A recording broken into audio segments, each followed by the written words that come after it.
We as Americans, we support freedom and democracy and the rights of all peoples. But as Gaza taught us in 2006, free elections by themselves do not make up a democracy. There are times when people are offered a chance to elect party leaders that offer them only one election to affirm a dictatorship.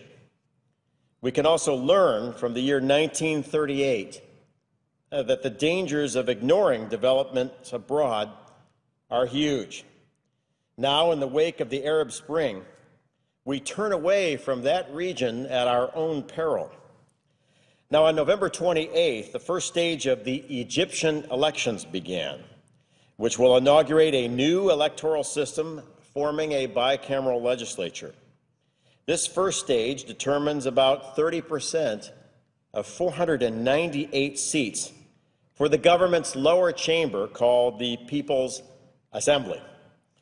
Before Egyptians arrived at the polls, protesters filled Tahrir Square in Cairo, and as a result, over 40 Egyptians were killed. Many are objecting to the military's interference in the electoral process and the decision to force elections well before secular parties had a time to build their capacities. According to public polling and sources on the ground, this will likely hand an electoral victory to the Muslim Brotherhood and more radical Islamic elements within Egyptian society. Although elections will last until March of 2012, the prediction of a Muslim Brotherhood victory is already becoming a reality. Early data shows an alarming trend of Islamicist domination of the Egyptian parliament. On December 5th, the High Electoral Commission announced that leaders of the Freedom and Justice Party, that's the political arm of the Muslim Brotherhood, had received a plurality of 36% of the vote, while the secular Egyptian bloc had gained less than 12%. When we include the runoff elections, which took place last week, it appears that the Muslim Brotherhood has won 73 out of 150 seats, or 49% of the currently contested outcomes. This is the same party that led a pre-election rally of 5,000 chanting, quote, "One day we shall kill all the Jews," and another quote, "Tel Aviv, Tel Aviv, Judgment Day is coming." While many expected the Brotherhood to do well, there were other surprises. Salafist parties made up of anti-Western hardliners who follow a particularly radical version of Islam are also faring particularly well. Surpassing predictions, they received 24% of the vote in the first round. Importantly, these elections also included so-called liberal districts of Cairo and the Mediterranean port city of Alexandria. The weakness of liberal parties, namely their inability to reach out to voters effectively with a serious agenda, is now fully exposed. Islamicists are taking full advantage of deeply rooted networks that extend from the mosques into Egypt's poor districts, and their grip in the traditionally conservative areas of Alexandria proved particularly tight. And these areas are also home to a majority of the Coptic Christian community. It's clear that if Islamist parties and candidates continue their currently won gains in other elections, they will capture 60% of the national vote in Egypt. This will situate the new Egyptian parliament around deep ideological differences between Salafis and the Muslim Brotherhood and liberal groups, making the Brotherhood the power brokers between Egyptian left and right. Now, what does this all mean? By January, the United States could face an Egypt defined by a hatred of Israel and many of the freedoms we hold dear: a freedom of expression, of women's rights, the right to practice any religion. This Egypt counts Iran as a friend and poses a threat to the Camp David peace accords, which have served as the cornerstone for Egypt's strategic position for 30 years. Do we expect that an Islamist-led Egypt will prevent weapons from arriving in the hands of Hamas? Will an Islamist-led Egypt help preserve a free South Sudan? Will an Islamist-led Egypt act to protect Coptic Christians, who make up about 10% of Egypt?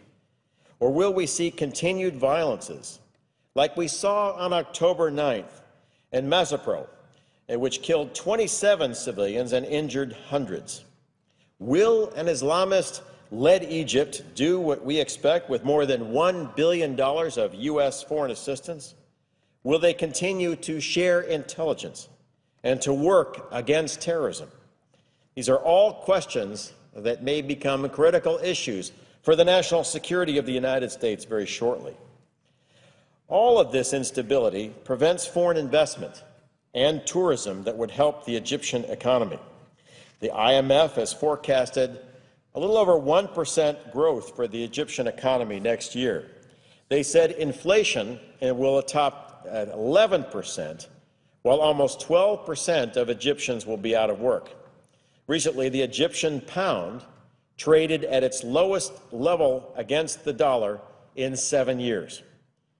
This time last year, the region was on the threshold of exciting change, but today Egypt sits instead on the threshold of a very dangerous path. The United States, and especially our State Department in particular, should do what it can to keep Egypt attached to peace and good relations with the West.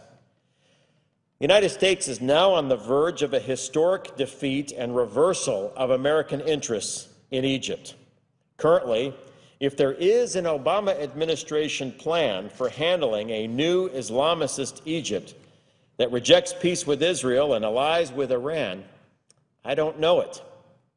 And I don't know if anyone does. We must keep our finger on the pulse of this process. Liberal voices in Egypt must work to preserve the democratic goals of the January Revolution. Recently, I had the privilege of meeting some of Egypt's best and brightest young liberal leaders. They'd like to build a free Egypt that respects women's rights and religious minorities and the rule of law.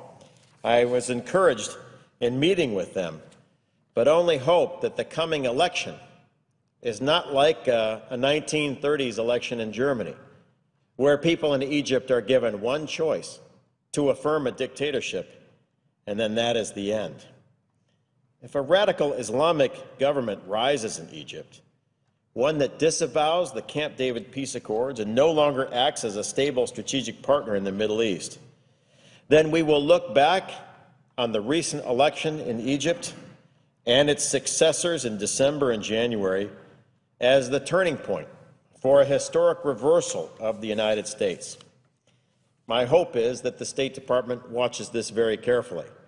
My hope is that we have a plan to make sure this critical country stays within the U.S. orbit. But my fear is, given the recent elections in Egypt, we have already lost quite a bit of ground.